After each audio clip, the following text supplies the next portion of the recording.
Hi, hello, and welcome to this week's edition of Commentator Smit's Comments, where I share some news, views, and unfortunately no interview this week, as everybody's already traveling up to KwaZulu-Natal at different intervals over the next couple of days. If you're trying to get a flight from Cape Town to Durban, unfortunately the sold-out signs are up everywhere. You've got absolutely no chance of flying directly to Durban, so maybe a road trip will be a good idea to Durban, seeing that it is that wonderful time of the year when there's real anticipation and excitement in the build-up to the first Saturday in July, and all of us are looking forward to what has been billed as Africa's greatest horse racing event.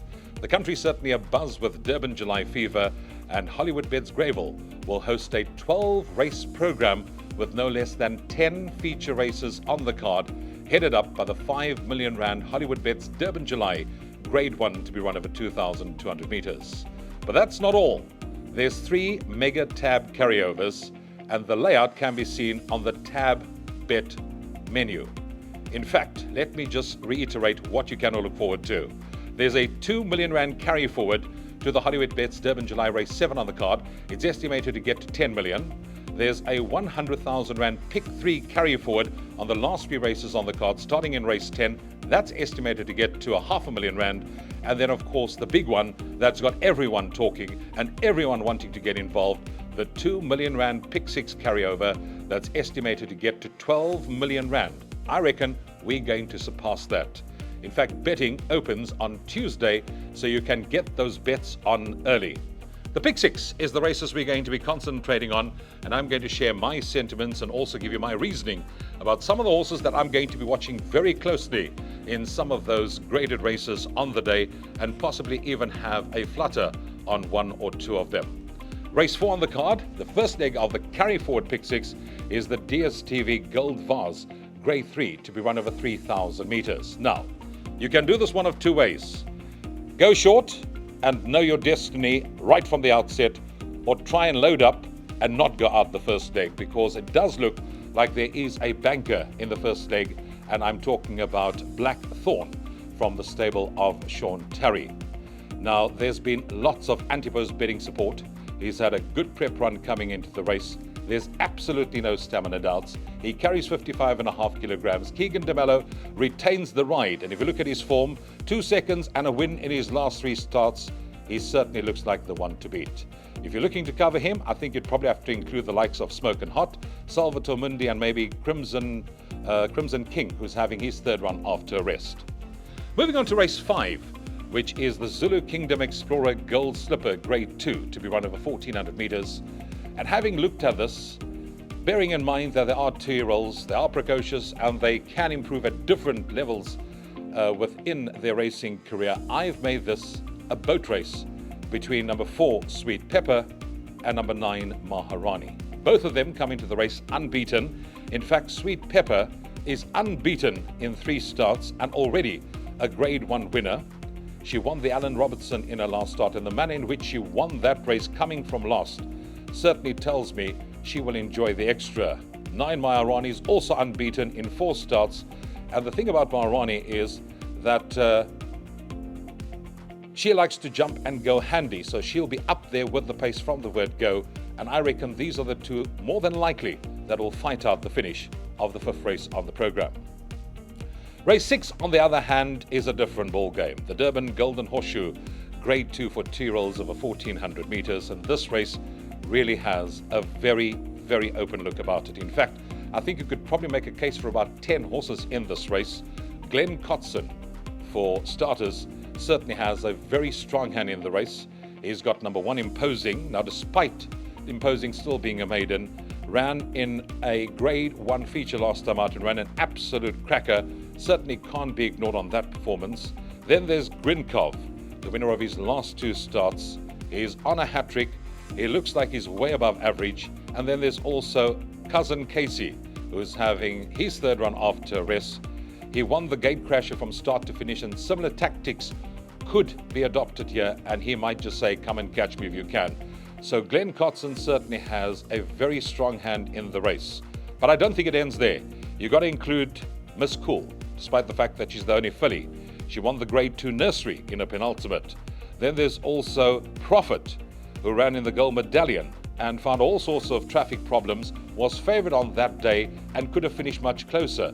So I give Profit another chance. And then there's, of course, Bright Green, who ran an eye-catching debut and ran out a convincing win in the end. Draw 14 could be a concern, but he certainly looks like he's well above average, and there's natural improvement that can be expected. So in race 6, I'd suggest put in as many as the budget allows. Race 7 then is the big one of the day, the Hollywoodbets Durban July Grade 1 over 2,200 metres. And what a top quality field will face the starter at 4 o'clock. Now, we all know, we've all got our opinions about the race. I'm not even going to dwell on this very long. The one thing we all want to do is have the bragging rights that we've tipped the winner of the Durban July. I'm not going to tip you an outright selection. What I am going to give you is my impression of who I think has looked well, has done enough to certainly catch the eye and run a big race in this year's Hollywoodbets Durban July.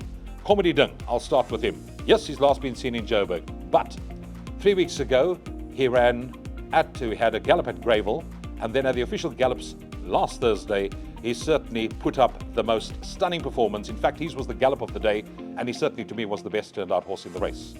Do It Again has been the most impressive winner I've seen to date in the build-up races coming into the July. And then there's Linebacker, who's having his third run off to rest. Those are the 3 horses that I'm particularly going to be paying careful attention to. You probably could make a case for about 8 to 10 horses in the race. In fact, if you dissect the form of the entire field, you're probably going to want to go field, but we've all got our opinions. We all know who we like for the July. Put in all the ones you've liked, if you've heard stories, if you like the jockey's colours, etc. It makes all the difference not to go out, especially in the big one. Then on to race 8 we go, which is the Brentford FC Garden Province Stakes, Grade 1 over 1,600 metres. And this is probably the race that I'm most looking forward to on the day, because my favourite filly in training, Captain's Ransom, will be stepping out onto the track. And I personally think she's got everything going in her favour to continue about her winning ways. She's unbeaten thus far this season. She's won 3 Grade 1s already this season. She's exceptionally versatile. She won the SA Filly Sprint last time out. That form line has been franked.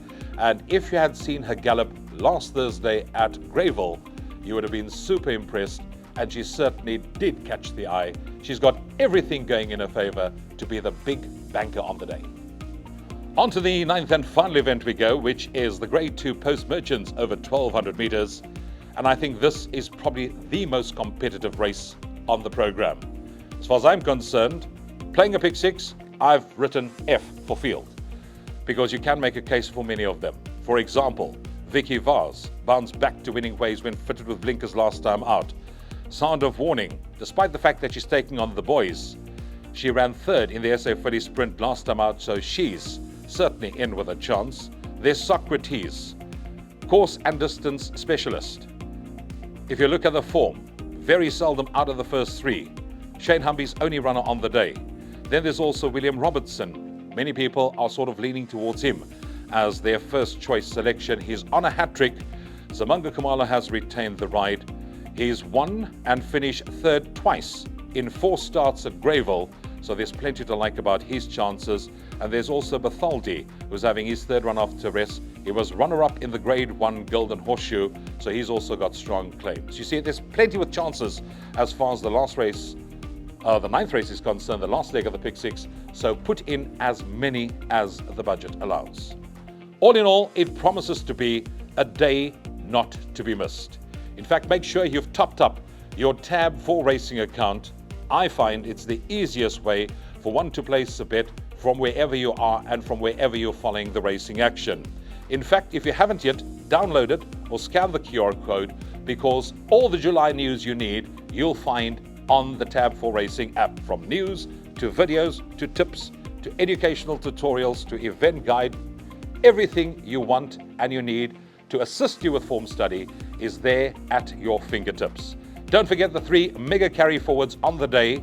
There's a feast of top quality racing that we're all looking forward to. All roads lead to Hollywoodbets Greyville on Saturday, the 2nd of July. I'm fortunate enough to have been invited by the headline sponsor, so I'll be there to soak up all the action and to really enjoy everything as it happens live on the track.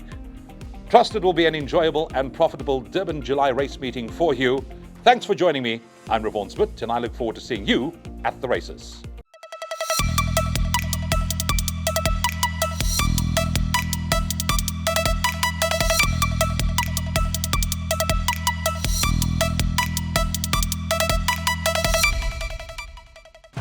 If you're looking to enhance your race down betting experience, look no further than Tab 4 Racing.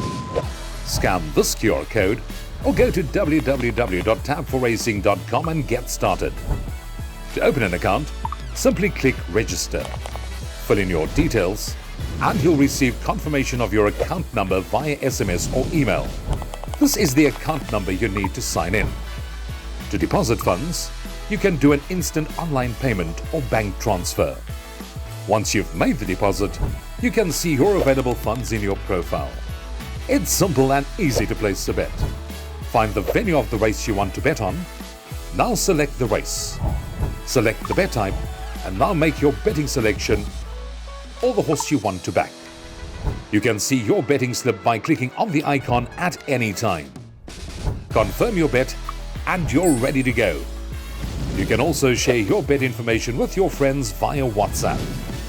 And don't forget to watch the race you've placed a bet on by simply clicking on the 4racing.tv tab in the app.